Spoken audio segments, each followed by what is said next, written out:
মনে হয় যে আমার ভাষা তো বাংলা, বাংলাই বেরিয়ে আসবে, ঠিক আছে, কিন্তু এত মানুষ চারিদিক থেকে এসছে, একটু হিন্দিতে বললে তারাও মজা পেতে পারে। তাহলে আমি হিন্দিতে বলার প্রয়াস করি একটু, যদিও আমার হিন্দি যে খুব শুদ্ধ এটা আমি দাবি করতে পারি না, কাজ চালিয়ে নেওয়ার মতো কিছু একটা হবে হয়তো। तो ज़्यादा हिंदी भाषी जो लोग हैं यहाँ, मेरा जो खामती होगी बोलने में, जो त्रुटि होगी, उसको आप लोग मना लीजिएगा, क्योंकि मेरा हिंदी इतने शुद्ध नहीं है। हम चौथे क्लास तक हिंदी पढ़े हैं, उसके बाद से राजू दा लोग का हाथ पकड़ के कुछ सीख लिया, बाकी आप लोग संभाल लीजिएगा। ऐसे नववर्ष मेरी जिंदगी में देवघर में कभी नहीं देखा। बारिश से भरपूर, शीतल मनोरम परिवेश। यहाँ हिमाचल से आए हैं, मेरे सामने बैठे हैं चमन भाई, वो भी बहुत हंसमुख है, क्योंकि यहाँ एसी का माहौल है, बाहर भी एसी का माहौल है, ठीक है। तो चारों ओर एसी ही एसी है इस बार, और परम पिता का अशेष दया चल ही रहा है बारिश के रूप में, ठंडे के रूप में। और यहाँ सब कोई जो गेस्ट हाउस में है वो कंबल ओढ़ने के लिए कंबल भी मांग रहे हैं। यहाँ बचपन से जब भी आया तभी ठाकुर जी का ही बात सुनते आया, ये करना है, वो करना है, सो करना है। लेकिन हम लोग तो घर संसार का जीव है, क्यों ना इस बार थोड़ा सा बदलाव भी हो जाए। कॉन्फ्रेंस में थोड़ा सा हम पारिवारिक जीवन का ही बात कर ले। परिवार से तो विच्युत हम नहीं हैं, परिवार से ही हम आते हैं, परिवार से ही हमारा जीवन कायम हुआ है, और परिवार से ही हम काम धाम सीख दीख जो कुछ है इस परिवार के भीतर रहकर ही कुछ पाया है। एक परिवार कहीं पंजाब में सिख, वो लोग का परिवार का एक बच्चा, वो देखता है उसका बाप छोटा सा किराना दुकान है चलाता है, उसका दादा अस्वस्थ है, बीमार है, उसका सेवा साथ देता है, दादी बूढ़ी है, उसका भी सेवा करता है। बच्चा यही देखता है, बड़ा होता है, सीखता है, स्कूल जाता है, पढ़ता है, लिखता है, और माँ का प्रेरणा से बहुत हुनर से पढ़ने का कोशिश करता है। ऐसे करने के प्रयास करता है कि उसके जैसा और कोई छात्र ना बने स्कूल में, ऐसे करके वो पढ़ता है तीव्र मन लगा के, क्योंकि माँ का प्रेरणा बहुत उसके साथ है। माँ का अनुप्रेरणा से वो भीड़ जैसा पढ़ाई लिखाई में भी चौकस होते जा रहा है। अब धीरे धीरे पारिवारिक जीवन का समय काल बीतते गया, दादा मर गए, दादी मर गई, बाप भी बूढ़ा हो गया। बच्चा पढ़ पढ़ के ऐसी जगह में चला गया कि उसको एक स्कॉलरशिप मिला विदेश जाने का। विदेश जाने का नौबत आया, विदेश में जाएगा, वहाँ पढ़ाई करेगा, उसके बाद उसका एक सपना है विदेश में ही वो रहेगा, अपना जीवन वहाँ विस्तार में ले जाएगा। इस मौके में उस लड़का का जो बाप था, बूढ़े बाप, अस्वस्थ हो गया, बीमार हो गया। उसको रेख देख के लिए साथी चाहिए। परिवार का इस अवस्था में उस लड़का को द्विधा आ गया कि मैं क्या करूं, अपना सपना पूरा करूं या अपने परिवार के पास रहूं। सपना पूरन या परिवार के पास संयुक्त रहना। वो सोचा मैं जो सीखा हूं अपने सिख धर्म से, तो यही हमको सिखाया गया कि कर्तव्य ही है सबसे परम धर्म। वो अपना संतान रूप में जो कर्तव्य था उसका निभाने का, उसका पालन करने का प्रयास किया। वो सोचा कि सपना को चूर होने दे। वो अपना स्कॉलरशिप का जो विदेश जाने का जो नौबत था उसको टुकराया, रह गया छोटा सा एक किराना दुकान। उसको कैसे लेके बाप का चिकित्सा करेगा, माँ का सहयोग करेगा, यही लेके वो पढ़ा। अपने सारे साथी सहपाठी में जो लोग को स्कॉलरशिप मिला था वो लोग उसके सामने से चला गया विदेश।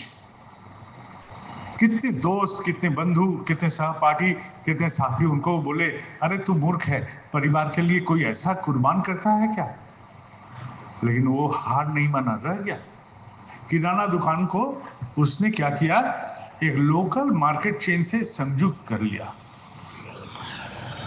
उसका छोटा सा किराना दुकान थोड़ा सा बड़ा हो गया।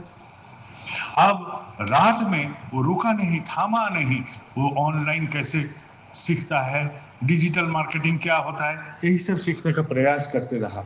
सीखते गया, बाधा से वो रुका नहीं, थामा नहीं, कोशिश करते गया, कोशिश करते गया। इस हर कोशिश, हर प्रयास उसको सिखा दिया डिजिटल मार्केटिंग क्या है, कैसे ऑनलाइन में काम किया जाता है। ऐसा करते करते उसने अपना छोटा सा किराना दुकान का एक नाम धाम दिया, उसको बड़ा किया। उसके बाद उस जिले में वो और कई शाखाएं खोल दिए, कई शाखाएं खोल दिए। समय बीतता गया, इसका अपना परिवार हुआ, अपना शादी हुआ, बच्चा हुआ। तो इसके पास कोई पूछा, तुम अपना जो करियर था उसको कुर्बान करके जो रह गया, इसमें तुमको हताशा होता है क्या? बोला नहीं, मैंने अपना व्यक्तिगत सपना को ठुकरा के एक बड़ा सपना को पाया। मैं अपने परिवार को पाया, अपने बाप का सेवा कर पाया, अपना बाप का सेवा करता है। यही तो संस्कार है।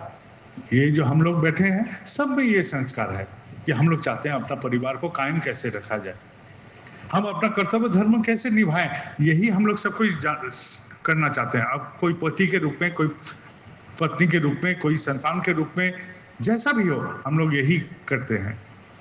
और जब ये संस्कार, मूल्यबोध हमारे साथ रहता है, तभी हम समृद्धशाली होते हैं, नाम जस तभी फटता है। तो अकेले कोई नहीं रहता है, समावेश में सब कोई समृद्ध हो सकता है। यही है हम लोग का जीवन। तो हम एक जब सबके लिए, ये दूसरे के लिए जब हम कूद जाते हैं तो अनेक को पाल लेते हैं। ये अनेक, एक से अनेक जब बनता है, इस अनेक को इकट्ठा करने के लिए फिर एक जरूरत है। उस एक को हम बोलते हैं आदर्श। आदर्श नहीं रहेगा तो ये एक किसी से साथ मिलेगा, लेकिन सबको इकट्ठा नहीं कर पाएगा, सबको इकट्ठा नहीं कर पाएंगे हम लोग। इकट्ठा, एकत्रित करने के लिए यही एक का जरूरत है, जिसको हम लोग बोलते हैं आदर्श। ये आदर्श प्राणता ही हमको महान बना देता है। सिख धर्म यदि उसके साथ नहीं रहता, ये संस्कार उसके जड़ में नहीं बैठता।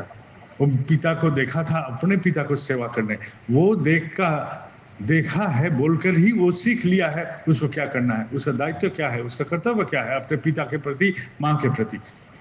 तो यही है परिवार का जीवन। जो हम दिखाएंगे, जो हम सिखाएंगे, वही हमारे परिवार के साथ रह जाएगा। तो यहाँ हमारे ठाकुर जी का एक निष्ठ सब कर्मी लोग यहाँ मौजूद हैं। हम लोग का काम कुछ नहीं है, अपना परिवार खाली समझ ले कि मैं क्या करता हूँ मेरे ठाकुर के साथ, मेरे माँ के साथ, मेरे बाप के साथ, मैं अपने उपार्जन के लिए मैं क्या करता हूँ, परिवार के लिए मैं क्या करता हूँ, ये जरूरी है। ये जब तक ना वो सीख लेगा तब तक तो उसका भी विस्तार नहीं होगा। वो व्यक्ति जो बचपन से पढ़ता आया, वो सोचता होगा माँ बाप खाली वो दुआने वाला गैया है जिसको दुआया जा सकता है। ये कभी नहीं हो सकता। इसे सीखना जरूरी है, इसलिए सिखाना जरूरी है, दिखाना जरूरी है। ये देख हम ऐसा कर रहे हैं। तो हम अभी जो अपना व्यक्तिगत जीवन है, इस व्यक्तिगत जीवन को कैसे पालन करेंगे, ये अपना निर्वाचन है। क्योंकि ठाकुर जी बोल दिए हैं, तुम्हारा अपना जीवन का दायित्व तुम्हारा है। जब दायित्व मेरा है तो निर्धारण और निर्वाचन भी मेरा दायित्व हो जाता है। मैं किसको गुरु पकड़ के चलूं, ये निर्धारण है, ये निर्वाचन है।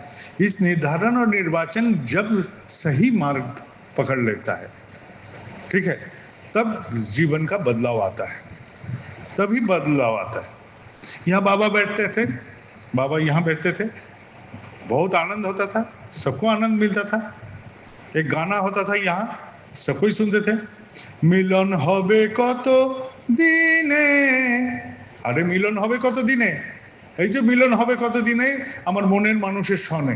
এবার মনের মানুষের সাথে মিলন করতে গেলে কি করতে হবে? মনের মানুষের সাথে মিল করতে হবে, তবেই মিলন হবে। মনের মানুষের সাথে মিল না হলে মিলন কোনোদিনও সম্ভব নয়। তাহলে মনের মানুষের তৃপ্তির কারণ আমি যতক্ষণ না হচ্ছি ততক্ষণ কি করে মিলন হবে? মনের মানুষের তৃপ্তির কারণ আমাকে হতেই হবে, সে যেভাবেই হোক, যে আঙ্গিকে, যে প্রকাশে, যেভাবেই হোক, এইটাই আমাকে করতে হবে। যে এই মিলনটাকে করতে গেলেই মনের মানুষের সাথে মিল করতে হবে। যদি মনের মানুষের সাথে মিল করতে হয় তাহলেই মিলন হতে পারে, তাছাড়া হতে পারে না। তাহলে মনের মানুষ আমার কে? আমার চাকরি হতে পারে, আমার পরিবার হতে পারে, আমার ঠাকুর হতে পারে, আমার আদর্শ হতে পারে, সব কিছু হতে পারে। কিন্তু যাকে আমি ধরবো সেটার থেকে আর একটা কিছু পেয়ে যাব। এখন আমি চাষ করছি, চাষের সময় বৃষ্টি নাই, বাদল নাই, মাঠ শুকিয়ে যদি যায়, তাহলে আমি গান ধরি, আল্লাহ মেঘ দে পানি দে। আল্লাহ মেঘ দেবে, পানি দেবে, কিন্তু কাদাও দেবে ফ্রিতে, নেব? বন্যাও দেবে ফ্রিতে, নেব? তাহলে পরেই বলবো যে ঠাকুর এবার বৃষ্টি বন্ধ করো। তাহলে আমার চাহিদা যখন আমাকে কামড়াতে থাকবে তখন আমি বলবো যে ঠাকুর এবার বন্ধ করো, বন্ধ করো। তাহলে আমি সেটা চাই কেন? যে চাওয়াতে আরেকটার সাথে একটা ফ্রি পেলে আমার বিরক্তি আসে। তাহলে আমাদের যা জীবন তৈরি হয়েছে, এই জীবনটা কিন্তু আমাদেরই নির্বাচন। আমরা কি কি নির্বাচন করেছি? এই কি যেন শরীর খারাপ হচ্ছে, কি যেন মন খারাপ হচ্ছে, কি যেন ওই হচ্ছে সেই হচ্ছে। আরে তুই তো নির্বাচন করেছিস। আমার জীবনটা যদি সুখের না হয়, দুঃখের হয়, তাহলে আমার নির্বাচনই দুঃখের কারণ হয়েছে, তাই নয় কি? তাহলে এই এক, যেটা এক কাটটা করে দিতে পারে সব কিছুকে, আমার পরিবারকে, পরিবেশকে, সব, এই একটাকে মজবুত রাখাটাই আমাদের কাজ। এই একের প্রকাশ আমার মধ্যে দিয়ে হোক, যেভাবে হোক। আমি দুর্বল হই, সবল হই, আমার যায় আসে না। আমি ধনী হই, দরিদ্র হই, যায় আসে না। আমি পারি, সক্ষম না অক্ষম, তাও যায় আসে না। চেষ্টা করি কিনা এটাই আসল কথা। আমি চেষ্টা করি কিনা, যেভাবেই হোক। এখন ৩৬৫টা দিন, এই ৩৬৫ দিন সব কর্মী বেরিয়ে পড়বেন রাস্তাঘাটে দুর্বার গতিতে, সম্ভব না। সম্ভব কি? এটা সম্ভব না। আর যদি বলি যে ৩৬৫ দিন বেরিয়ে পড়ছেন কেউ, তাহলে বলবো যে এবার একটা পাগল। আর এই পাগল যদি থাকে দুটো, তাহলে পৃথিবী বদলে যাবে। ঠিক আছে? কেন মত মাথাতে এক হয়ে দুটি লোক ইষ্ট নেশায় চলে যদি দক্ষ, তাহলে রুখবে কে তার ভর দুনিয়া। ঠাকুর এই কথাই বলছেন। তাহলে এই পাগল দুটো যদি জোগাড় হয়ে যায় পৃথিবীতে, তাহলে সব পৃথিবী পাল্টে যাবে, তাছাড়া পাল্টাবে না। কিন্তু যদি আমরা পার্ট টাইমও করি, কিন্তু সিনসিয়ারলি করতে হবে, সেটাও সঠিকভাবে করতে হবে, সেটা সঠিকভাবেই করতে হবে। আমি যদি ধার্য করি আমি মাসে 4 দিন বেরোবো, ঠাকুরের কাজ নিয়ে 4 দিনই বেরোবো, অসুবিধা নেই। এখানে যারা কর্মীরা আছেন, কেউ 4 দিন বেরোতে পারেন, কেউ একদিনই বেরোতে পারেন, কিন্তু বেরোন, একটা দিনের জন্য বেরোন, মাসে একটা দিনই বেরোন। একটা দিনের জন্য যখন বেরোবেন, ওই একটা দিন অন্য কোনো গল্প রাখবেন না, না বউ, না বাচ্চা, না কাচ্চা, না কোনো কিছু। একদম যতটুকু পারবেন উজাড় করে নেমে পড়বেন। এই যে নেমে পড়বেন, কি করতে হবে? আপনাকে খালি যারা দুর্বার গতিতে এগোচ্ছে, অগণিত সাধারণ গুরু ভাইরা, এইসব মায়েরা, দেখেন বাইরের প্যান্ডেলে যাবেন, ওখানে মায়েরা সব দাঁড়িয়ে আছে, বাচ্চাগুলো দাঁড়িয়ে আছে, বাচ্চা বাচ্চা মেয়েগুলো দাঁড়িয়ে আছে, ছেলেগুলো দাঁড়িয়ে আছে, মানুষজন দাঁড়িয়ে আছে। এরা কিন্তু কিছু চাচ্ছে না, এরা একটাই গল্প চাচ্ছে, তুমি আমাকে, ওরা একটাই গল্প বলছে, তুমি আমার সাথে কদমে কদম এলাম, আমি তোমার সাথে থাকি, তুমি আসো আমার সাথে, আমরা যা করছি তার সাথে তুমি সামিল হও। কর্মীদের এই কথাই তারা বলছে, আর কিছু বলছে না। তুমি খালি ওই একটা দিনের জন্যই নামো এই আমাদের এই কর্মতে, একটা দিনের জন্য, কিন্তু সিনসিয়ারলি নামো। 2টো দিনের জন্য নামো, তাই নামো, কিন্তু নামো। কোথায় যাচ্ছ তোমরা? তোমাদের সাথেই আমি যাব, তোমাদের সাথেই আমি চড়ে যাব। তারা বলছে তোমার পদক্ষেপ পড়বে, আমরা তোমাদের সাথে আছি। সব সাধারণ গুরু ভাইরা এরকম বলছে, সব সাধারণ গুরু ভাইরা কর্মীদের এই কথাই বলছে, তোমরা খালি একটা পদক্ষেপ ফেলো না আমার সাথে, তারপরে আমরা তো সাথে হাত পেয়েই যাবে। এইটাই খালি তারা চ্যালেঞ্জ ঠুকেছে কর্মীদের কাছে। কিন্তু সাধারণ গুরু ভাইদের একটাই চ্যালেঞ্জ, যে তোমরা খালি আমার সাথে নেমে পড়ো, আমাদের সাথে, আর তুমি নামো আর আমাদের সহযোগিতা নিয়ে নাও, আমরা দাঁড়িয়ে আছি তোমাদের জন্য। একটাই বললাম। এবার একটা দিনের জন্য নামবো, মাসে 2টো দিনের জন্য নামবো, 4টে দিনের জন্য নামবো, 10টা দিনের জন্য নামবো, কি 20টা দিনের জন্য, কি 30টা দিনে 30 দিনের জন্যই নামবো, সেটা আমাদের নির্বাচন। কেউ এটাতে জোর খাটাবে না। কিন্তু যে কটা দিনের জন্য যেন নামি, সেই কটা দিনের জন্য একদম অতি অবশ্যই সিনসিয়ারলি একদম অন্তর থেকে নেমে পড়ি, এইটুকুই খালি করতে হবে। আর বাইরে গিয়ে এখান থেকে বেরোবেন প্যান্ডেলের বাইরে, যত ভিড় এখানে যা দেখছেন তার ডবল ভিড় বাইরে সব দাঁড়িয়ে আছে, সব মায়েরা, দাদারা, ভাইরা। আমি তাদের মাঝখান দিয়ে এলাম এখানে হেঁটে হেঁটে। তারা সবাই কিন্তু অপেক্ষা করে আছে, সবাই অপেক্ষা করে আছে। এই আমরা যারা এইখানে আছি উপস্থিত, যারা ঠাকুরের নাম শোনাই, ঠাকুরের নাম বিতরণ করি, ঠাকুরের প্রভাব বিতরণের জন্য দায়িত্ব নিয়েছি আমরা। তারা কিন্তু দায়িত্ব নেননি, কিন্তু তারা স্বতঃস্ফূর্তভাবে ঝাঁপিয়ে পড়েছে ঠাকুরকে ভালোবাসেন বলে। মানুষ কিন্তু ঠাকুরকে ভালোবাসে, আমিও ভালোবাসি, আমরা সবাই ভালোবাসি, কিন্তু আমাদের ভালোবাসার প্রকাশটা খালি তোমার সাথে একবার এক লয় মিলিয়ে দিতে হবে। আমি কি বলছি এটা দরকার নেই, আমি তোমাকে নেতৃত্ব দিতে আসিনি, আমি তোমার কাছে দাঁড়িয়েছি খালি পাশে এসে দাঁড়ানোর জন্য, পাশে এসে দাঁড়ানোর জন্য।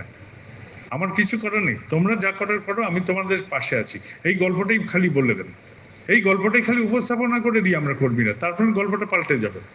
আমরা সেটাতে ভাবছি আমাদের লিডার যদি না হয় তাহলে গল্প পাল্টে যাবে। কিন্তু আমাকে তো লিডার হতে বললেননি কেউ, লিডার হতে কেউ বলেননি, কারণ লিডার তো এখানে ঠাকুর। আমাকে কি করতে হবে, তার প্রতিনিধিত্ব করতে হবে। জাস্ট কায়া মনোবাক্যে, ওই একটা দিনের জন্যই যদি বেরোই, কায়া মনোবাক্যে তার প্রতিনিধিত্ব করতে হবে। কথা সমস্ত সময় তারই বলতে হবে, প্রকাশ তারই করতে হবে। যদি অকপট না হই, অকপট হতে পারলাম না ধরলাম, তাও তো চেষ্টা করতে পারি যে কতটা আমি অকপট হতে পারি তাদের সামনে, সাধারণের সামনে। আমি নাম করি কি না দরকার নেই, আমার নাম করি কিনা সেটা আমার বউ বলবে। মিটি মিটি চোখে যখন দেখবে মাঝরাত্রিতে আমি বসছি কিনা, তার চোখে আমি আমি আমি একজনের কাছেই ধরা পড়বো, আমার গৃহিণীর কাছে, যে আমি সত্যিকারের নাম করি কিনা। কারণ আমি লোককে বলতে পারি যে হ্যাঁ আমি নাম করি, কিন্তু গৃহিণীর কাছে তো ফাঁকি দেওয়া যাবে না, যাবে কি? তাহলে সেখানে দেওয়া যাবে না। আমার বাচ্চাটার কাছে ফাঁকি দিতে পারবো? যদি বাচ্চাটা চোখ মেলে তাকিয়ে দেখে যে বাপ তো বেটা শুয়ে আছে, প্রার্থনার টাইম পার হয়ে গেল, কার কাছে ফাঁকি ধরবো? আমার ছেলের কাছে ধরবে, বউয়ের কাছে ধরা পড়বো। তাহলে আমি কপট হব কোথায়? সবার আগে পরিবারের কাছে কপট হয়ে যাব, কপট হলাম। আর আমি এই কথাটাই যখন বাইরে ফাটফাট ফাটফাট ফাটফাট করে বলবো, বলে যে এই বেটা যা করে ভেতরে, বাইরে তা আরেকটা রকম প্রকাশ করছে, এ বেটা অন্যরকম মানুষ। ছেলের কাছে অন্তত আমি এইরকম নেকেড হতে চাই না, এইরকম করে আমি খুলে যেতে চাই না। তাহলে যদি খুলে নিয়ে যেতে চাই, তাহলে আমাকে আমার অন্দরমহলের আচরণটাকেই চেঞ্জ করতে হবে। অন্দরের আচরণ যা আমি অন্দরে করি তাই আমি বাহারে করার চেষ্টা করি, এটাই হচ্ছে অকৃতমতা। এইটা করলেই বাকি কাজ সমস্ত সহজভাবে হতে থাকবে। এটাই আমাদের স্বাভাবিক জীবন। আমাদের কর্মীদের কোনো কাজ করার নেই, আমরা খালি এই মহান সাগর যেটা উত্থাল উঠছে তার কাছে খালি দাঁড়ালেই ঢেউ আমাদের উঠিয়ে নিয়ে যাবে, ঢেউ নিয়ে যাবে। আমাদের আর কিছু করতে হবে কেন? জনপ্লাবন তৈরি হয়ে গেছে। এই যে সাধারণ মানুষরা তারা নিরন্তর যাজন করতে পেরেছে, মায়েদের ঘরের যাদের আঁচল গায়ে দিয়ে খুন্তি নেড়ে কাজ করতেন তারা সব বেরিয়ে পড়েছেন মাঠে, তারা যাজনে বেরিয়ে পড়ছেন। যারা ব্যবসা করছে, কত ব্যবসায়ী আসে এখানে, আমি বলি আরে তুই সারাদিন ব্যবসা কর, কিন্তু ওই মায়েরা যখন বেরোয় তাদের টোটো ভাড়াটা দিয়ে দিস একদিনের, এইটাই কর। তো এই করে সহযোগিতা কর, এই করে সহযোগিতা কর, তোর কিছু করতে হবে না, তুই এইভাবে সহযোগিতা কর। আরে সেতু বন্ধন হচ্ছে প্রভুর, আরে কাঠবিড়ালি যদি গা ভিজিয়ে লাভ দিতে চায় সে সেইভাবে লাভ দিক, যে যেভাবে পারবে। যেইটুকু সহযোগিতা এই মহান কার্যক্রমে আমরা করতে পারি তাতেই হবে। এখানে একজন আশ্রমের গাড়ি চালাতেন নীলকমলদা, তিনি এসছেন, বলছেন দাদা আর আমার বাঁচার ইচ্ছা নেই, আমাকে বলছে। আমি বললো কেন? বলো আমার শরীর ভালো নেই। খালি জীবনের 2-3টে গল্প পাল্টে দিয়ে বললাম যে রোজ আপনি আমার সাথে দেখা করতে হানিমুন করতে আসবেন বউকে নিয়ে। এখন রোজ বিকেলে সন্ধ্যার সময় আসে আমার কাছে, এসে কিছুক্ষণ বসে যায়। আমি কিছুদিন আগে জিজ্ঞেস, হ্যাঁ নীলকমল দা কবে ওপরে যাবেন? বলে না না না এখন থাকবো। জীবনটা তো জীবন, আরে জীবনটাকে খুশিতে ভরে দেওয়াটাই তো আমাদের কাজ। যদি রান্নাঘরে আগুন লাগে তখন আমি হায় হায় করতে পারি, আর নচেত পাশের ঘর থেকে নুন নিয়ে এসে যে কটা পোড়া আলু অবশিষ্ট আছে ওটাই খেয়ে খেয়ে ভাবতে পারি যে পরে এবার কি করে রান্নাঘরটা গুছিয়ে নেব। তাহলে বিপদ দেখলে আগে ঘাবড়ে লাভ নেই, বিপদ থেকে আমি কি করতে পারি সেটা দেখা ভালো। এখানে একটা প্যান্ডেল ছিল 2016 নববর্ষ, হঠাৎ প্যান্ডেলে কোনো কারণে আগুন লেগে গেল, আগুন লেগে প্যান্ডেল দগ্ধ হলো। তো প্যান্ডেলের ছাইটাই সব পড়ে আছে। আমি কিছু গোবর জোগাড় করে, কয়েকটা লেবার ছিল, আমি বলাই সব এগুলো দিয়ে ঘুঁটে বানাতো। আমার মা বলছে যে তোর আর কাজ কাম নাই, সে প্যান্ডেল পুড়ে গেছে তার উপরে আবার গোবর টোবর লেপে এরকম করে ঘুঁটে বানাচ্ছিস। আমি বললাম যে ওইটা দিয়ে যখন লিট্টি খাবো, এই এত বড় প্যান্ডেলের পোড়ার লিট্টি, সেটা খেতে না জানি কত সুস্বাদু হবে। তো সেই ঘুঁটেগুলো তৈরি হলো। এখানে যারা গার্ডরা কাজ করেন, আশ্রমের গার্ডরা, তাদের শীতের দিনে আগুন তাপানোর জন্য আমি সেগুলো দেওয়া শুরু করলাম। মানে লক্ষ টাকার আগুন তোমরা পোয়াও আর নিজেদের তপ্ত করে আশ্রমকে পাহারা দাও। এটা তো ঠাকুরের আশ্রম, তোমাদেরও আশ্রম। গল্প তো এরকম করে ভাবতে হবে। জীবনটা খুব সুন্দর, জীবনটা কোনো কঠিন ব্যাপার নয়, ঠিক আছে? পরিবারটাকে সুন্দর করে রাখেন। যাদের পরিবারের সাথে সম্পর্ক ভালো নেই, সম্পর্ক করে নেন। আরে যতদিন ঝগড়া হয়েছে থাক না, ঝগড়াগুলো তো অতীতের গল্প করে দেওয়া যায়, এক মুহূর্তে গল্প করে দিয়ে আবার সুন্দর করে নেওয়া যায়। আরে সবাইকে ক্ষমা করে দিতে পারে।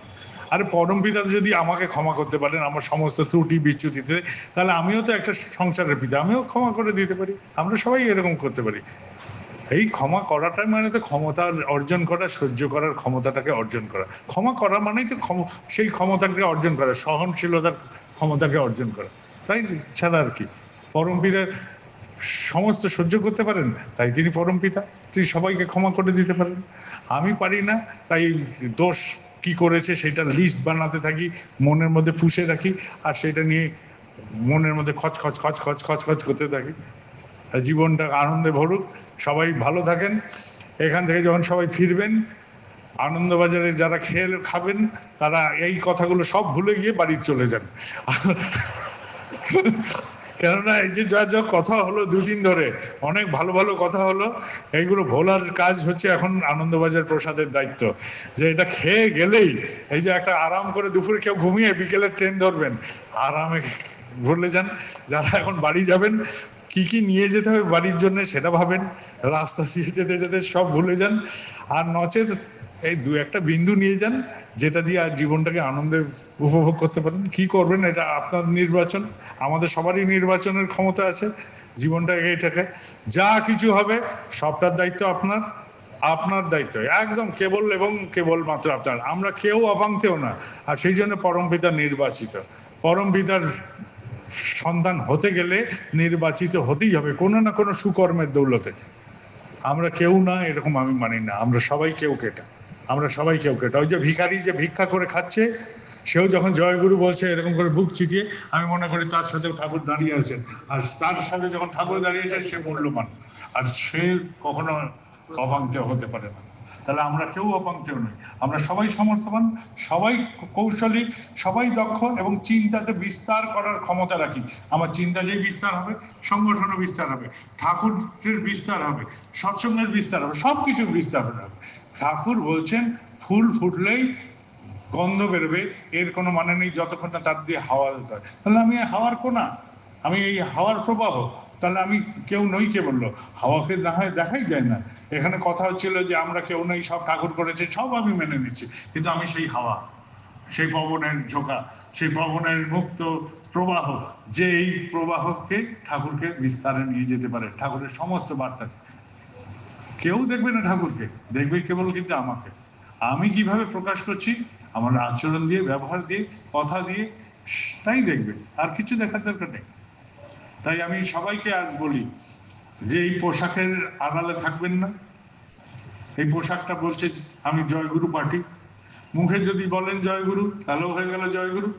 এই দুটো যদি ধাঁচা খুলে দেওয়া যায়, আমি যে পোশাকে থাকি, স্বাভাবিক সাধারণ নিত্য পোশাকে যদি থাকি, যদি মানুষ চিনে যায় যে তুমি বেটা একটা অন্য কিছু মানুষ আমাদের মধ্যে এসছো, তাহলে বুঝবেন যে আপনার মধ্যে দিয়ে ঠাকুর প্রকাশ পাচ্ছে। এটাই হচ্ছে প্রমাণ, এটাই প্রমাণ, আর কিছু না। গামছা পরে থাকেন, লুঙ্গি পরে থাকেন, ধুতি পরে থাকেন, কি পায়জামায় থাকেন, কি জিন্সে থাকেন, আমার যায় আসে না, কিন্তু প্রকাশটা যদি কেউ টের পেয়ে যায় যে তুমি ভাই তো একটু অন্যরকম মানুষ ঠেকছে, এইটা যদি তার মনে থেকে যায়, তাহলে বুঝবেন যে আপনার দিয়ে ঠাকুর প্রকাশ হচ্ছে। ঠিক আছে? স্বাভাবিকভাবে এখানে কথা উঠল নাম জপ নিয়ে। নাম জপ কেন হয় না? যে আমাদের কর্ম কিছু আমরা পেন্ডিং রাখি। বড়দা নামে বসছেন, নাম হচ্ছে না। কি না, একটা চেয়ার তার স্থান থেকে অন্য স্থানে রাখা হয়নি। এইটার জন্য তিনি উঠে নাম থেকে উঠে চেয়ারটাকে স্থানান্তরিত করে যথাস্থানে রাখলেন, নামে বসে গেল। পেন্ডিং কাজ নামে বসতে দিচ্ছিল, সামান্য একটা চেয়ার। একটা ঘটনা বললাম। তাহলে আমাদের কত রকম পেন্ডিং কাজ থাকে, যতগুলো পেন্ডিং কাজ আছে সেগুলো লিখুন, আর যেগুলো করবেন মনস্থ করে সে করা যদি সম্ভব হয় করে ফেলুন। ঠিক আছে, এটাই গল্প। শান্তি চাই জীবনে, আমরা সবাই শান্তিতে থাকতে চাই। শান্তি মানে যেটা আমাদের মনের অস্বস্তির কারণ, সেটাকে নিরসনের জন্য যা যা চেষ্টা করার সেটাই করতে হবে। করে ফেললে হয়ে যাবে শান্তি, ওই কর্মটাই শান্তি। আর যেটা আমার ক্ষমতার বাইরে যেতে দাও, সুখে থাকবে। সুস্থ থাকতে চাও তাহলে মনটাকে শরীরের থেকে বাইরে করে দাও, তাহলে এই অন্য কিছু নিয়ে চিন্তায় থাকো, আর শরীরের চিকিৎসা করাও, সুস্থ থাকবে। এটাই হচ্ছে সহজ নিয়ম। ঠিক আছে, কাউকে ভালোবাসো, এমন ভাবে ভালোবাসো যাতে তার তৃপ্তির কারণ হয়ে ওঠে। এটাই, এই যে তাকে ভালোবাসতে পারছো এটাই যোগ। আর এই যে কাউকে তৃপ্তি দেওয়ার জন্য চেষ্টা করছো সেটাই হচ্ছে প্রেম। সহজ গল্প। সাধনা টাধনা এত বছর জানি না, সম্পন্ন যেটা করার জন্য বিহিত চেষ্টা করছো সেটাই হচ্ছে সাধনা। একদম সহজভাবে যেটা সম্পূর্ণ করার জন্য কোনো বিহিত প্রচেষ্টা করি সেটাই সাধনা। আমার রান্নাটাকে সম্পূর্ণ করার জন্য বিহিত চেষ্টা করছি, তাহলে রান্নার সাধনা হয়ে গেল সহজভাবে। একদম এই হচ্ছে জীবনের গল্প। যেটা যা করবে, যেটাকে তুমি সম্পূর্ণ করার জন্য যে বিহিত চেষ্টা করবে সেটাই তোমার সাধনা। একদম এটাই গল্প। একদম এইভাবে সহজভাবে জীবনটাকে বুঝি আর জীবনটাকে নিয়ে গেল। এত কঠিন জটিল ব্যাপার কিছু নেই। ভালোবাসতে হবে যদি ঠাকুরকে, তাহলে ভালোবেসে দেবো। আমি তো এটাই বলি, ভালোবাসতে গেলে যদি তোমাকে ভালোবাসতে সব হয়ে যাবে, তাহলে তোমাকে ভালোবেসে দেবো। গল্প আর কিছু নেই। এটি যদি সহজ গল্প হয়ে থাকে তাহলে এটাই। আমার নির্বাচনের যদি সময় আসে তাহলে আমি নির্বাচন করে নেবো তোমাকে। ওই যে একটি ঋত্বিকের গল্প বলেছিলাম কনফারেন্সের আগে, যে তার বৌমা প্রেগনেন্সি, বাচ্চা উঠে গেছিল, এই গল্পটা বলেছিলাম। সে ঋত্বিক চয়েস করলো কি, সে ঠাকুরের কাছে যাবে না বৌমার পাশে দাঁড়িয়ে থাকবে। সে ভাবে না ঠাকুরের কাছে যাই, সে বেরিয়ে পড়লো ঠাকুরের কাছে। তার ছেলে তাকে গঞ্জনা দিল, বউ তাকে গঞ্জনা দিল, সে কারোর কথা না শুনে বেরিয়ে পড়লো ঠাকুরের কাছে। সন্ধ্যেবেলা যখন ফিরলো তখন দেখে যে নর্মাল ডেলিভারি হয়ে গেছে। ছেলে পায়ে পড়ে কাছে, বাবা আমার অন্যায় হয়ে গেছে, এটা বলা ঠিক হয়নি। এটাই হবে, বারবার এটা হবে। আর তাকে পরীক্ষা দিতে হলে তিনি বারবার পাশ করবেন, কেননা আমরাই ফেল করবো। পরীক্ষককে যদি পরীক্ষা নিতে যাই তাহলে পরীক্ষক পাশ করবেন, কারণ তিনি তো সব উত্তর জানেন। আর আমরা একটা প্রশ্নের উত্তর জানি, ভাবছি যে সব উত্তর জানি। ঠিক আছে, কারণ জীবন এইটাই। গল্পটা সুন্দর, আমরা আনন্দে বাড়ি ফিরব। সবাই ভালো থাকবেন। আর আমি এখানে থাকি, ইদানিং আর অসুস্থ হচ্ছি না। কেন হচ্ছি না তার নিয়ে আমার চিন্তা হচ্ছে। অসুস্থ হচ্ছি না, মাথায় গোঁফে কোথাও রং লাগাতে হচ্ছে না, সেটা নিয়েও আমার চিন্তা। বয়স বাড়ছে, এখনো লাগাতে হচ্ছে না কেন। তারপরে অসুস্থ হচ্ছি না কেন, সেটা নিয়েও চিন্তা হচ্ছে। তো চিন্তা করে দেখছি যে কিছুই হচ্ছে না আমার সাথে। তো সবই ঠাকুরের দয়ায় ভালোই হচ্ছে। এখন ভাবলাম যে বৃষ্টির মধ্যে আসতে হবে, দেখি যে রোদ বেরিয়ে পড়েছে বাইরে। তো আমার নাম অর্ক বলেই ঠাকুর হয়তো বলেন দেয় তোর গায়ে একটু সূর্যের আলো ফেলে দিই, তা আনন্দেই থাকছি সেই জন্য। ঠিক আছে, দু একটা পাকা গোঁফ হলে বউ দেখি কেটে দেয়। তা আমার বউয়েরও একটা কথা আছে, তো সেই কথাটা আপনাদের জানিয়ে দিই। তিনি বলছেন যে যদি বাজারে যাওয়া হয় আর যদি আম চাওয়া হয়, তাহলে এখন আমওয়ালা জিজ্ঞেস করলে ল্যাংড়া নেবে না চৌসা নেবে না হিমসাগর নেবে না অ্যালফান্সো নেবে না ফজলি নেবে। আমি বললাম আম দাও। কিন্তু আমওয়ালাতে জিজ্ঞেস করে কোন জাতের আম নেবে, এইটা একটা সমস্যা হয়ে যায়। তো তিনি একটাই কথা বলছেন, সব আমের যখন নাম হয় তাহলে তোমারও নিশ্চয়ই কোনো একটা নাম আছে। কত লোক এখন এসে দেখি যে আগে বলতো বাবাই দাদা, কেউ বলতো দাদা, এখন বলতে পারে না, মুখ আটকে যায়, পেটের কথা পেটে থেকে যায়। বলে আচার্যদের বলবো না, দাদা বলবো না, বাবাই দাদা বলবো, কি বলবো? আরে আমার নাম বাবাই দাদা বলবে, যা বলতে ভালো লাগে তাই বলবে। যে নামেই ডাকো, গোলাপ তো গোলাপের মতনই গন্ধ ফোটাবে। ঠিক আছে, আমাকে ডাকতে যদি ভালো লাগে একান্তে যা বলবো তাই বলবো, বলতে কোনো অসুবিধা নেই, আর আমারও শুনতে কোনো অসুবিধা নেই। ঠিক আছে, তবে যারা বাকিরা শুনবে তাদের যদি অস্বস্তি হয় তাহলে সেই ক্ষেত্রে বিবেচনা করে বলবো। আমাকে একান্তে তুমি যে বলতে চাও দাদা বাবাই দা সবই বলবে, আর আমি শুনেই তো নেবো। ছোটবেলা থেকে তো এই ছোট বড় হয়েছি। ঠিক আছে, সবাই ভালো থাকবেন, আপনারা আনন্দে থাকুন। আর যত আনন্দে থাকবেন দেখবেন যে এই যে যা দেখছি আমরা, এটা সামান্য দেখেছি, এটা কিচ্ছু নয়। এখন যা উৎসব হচ্ছে, একটা লোকজন ভিড় হলেই আমরা ভাবছি না জানি কত বড় উৎসব হলো। এটা এখনো কিচ্ছু পৌঁছায়নি, আমরা আমাদের অনেক কাজ বাকি। এখন রাস্তা দিয়ে যাবো, লোকে এসে আমাদের প্রণাম করতে থাকবে, আপনি দেখেন গল্পগুলো চেঞ্জ হবে। আমার মেয়ে যাবে স্টেশনে, আমি পৌঁছাতে যেতাম, আমার আর যেতে হবে না। গুরুবাড়ি বললো আরে আপনি ভাবছেন কেন, আমরা পৌঁছে দেবো।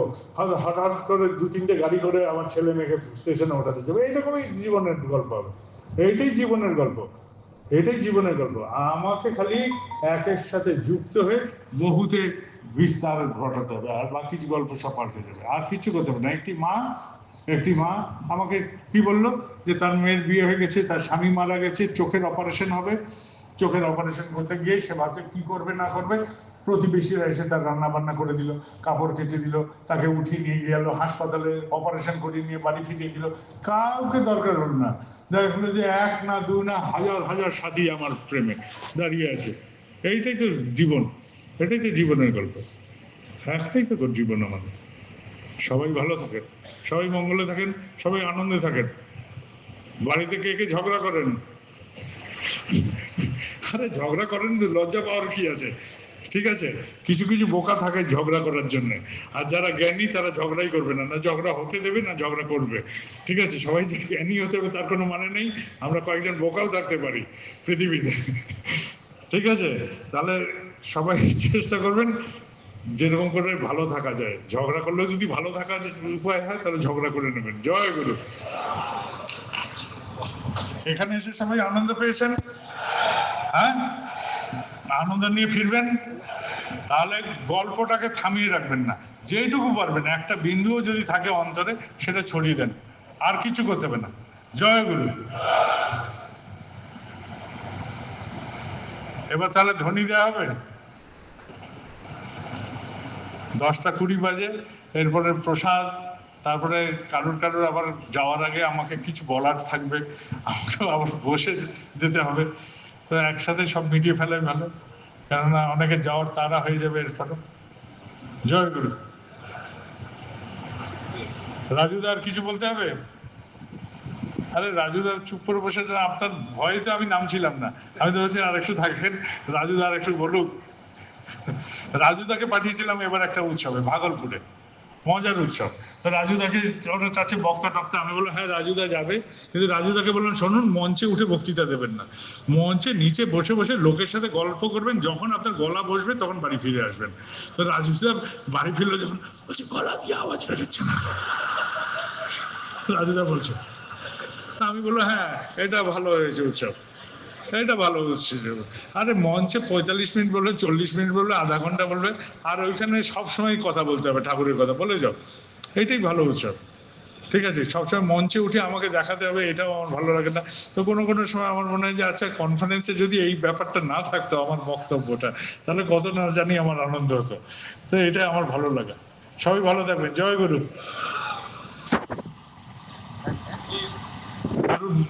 ধ্বনি দেওয়ার ব্যাপার আছে না তরুণদার উঠতে একটু টাইম লাগে, তো সেইটুকু আমাদের মার্জনা করেই নিতে হবে। ঠিক আছে, তরুণদা শীতকালেও ঘামে, তার একটা মহান গুণ আছে, ঘামতে ঘামতে বাণী পাঠ করেন। জয় গুরু। বন্দে পুরুষোত্তমম, বন্দে পুরুষোত্তমম, বন্দে পুরুষোত্তমম, বন্দে পুরুষোত্তমম, বন্দে পুরুষোত্তমম, বন্দে পুরুষোত্তমম। পরম প্রেমময় শ্রী শ্রী ঠাকুর অনুকূল চন্দ্রজি কি জয়। পরম প্রেমময় শ্রী শ্রী ঠাকুর অনুকূল চন্দ্রজি কি জয়। পরম প্রেমময় শ্রী শ্রী ঠাকুর অনুকূল চন্দ্রজি কি জয়। পরমারাধ্যা জগৎ জননী শ্রী শ্রী বড়মা কি জয়। পরমারাধ্যা জগৎ জননী শ্রী শ্রী বড়মা কি জয়। পরমারাধ্যা জগৎ জননী শ্রী শ্রী বড়মা কি জয়। পরম পূজ্যপাদ শ্রী শ্রী বরদা কি জয়। পরম পূজ্যপাদ শ্রী শ্রী বরদা কি জয়। পরম পূজ্যপাদ শ্রী শ্রী বরদা কি জয়।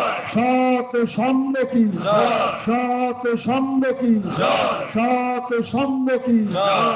বন্দে পুরুষোত্তমম, বন্দে পুরুষোত্তমম, বন্দে আর্য পিতৃন वन्दे आर्यपितॄन् বন্দে মাতৃবর্গান वन्दे मातृवर्गान् বন্দে হং কৃষ্ণ দেবতা वन्देऽहं कृष्णदैवता বন্দে পুরুষোত্তমম वन्दे पुरुषोत्तमं বন্দে পুরুষোত্তমম वन्दे पुरुषोत्तमं পরম প্রভুময় শ্রী শ্রী ঠাকুর অনুকূল চন্দ্রজি কি জয় গুরু। আপনারা রামধনুর নাম শুনেছেন, রামধনু। রামধনু আমরা বাংলায় বলি ইন্দ্রধনুষ যাকে। সেই রামধনু কেন বলা হয়? সাতখানা রং সেই ধনুতে আছে। আপনারা গদা নামে একটা অস্ত্র শুনেছেন, সেই গদা শব্দটা এসে গদ শব্দ থেকে, গদ মানে কথা। তো আমাদের রাম গদ কণ্ঠে ধ্বনি দিলেন তরুণদা, সাতখানা স্বরই বেরিয়ে পড়েছে। জয় গুরু।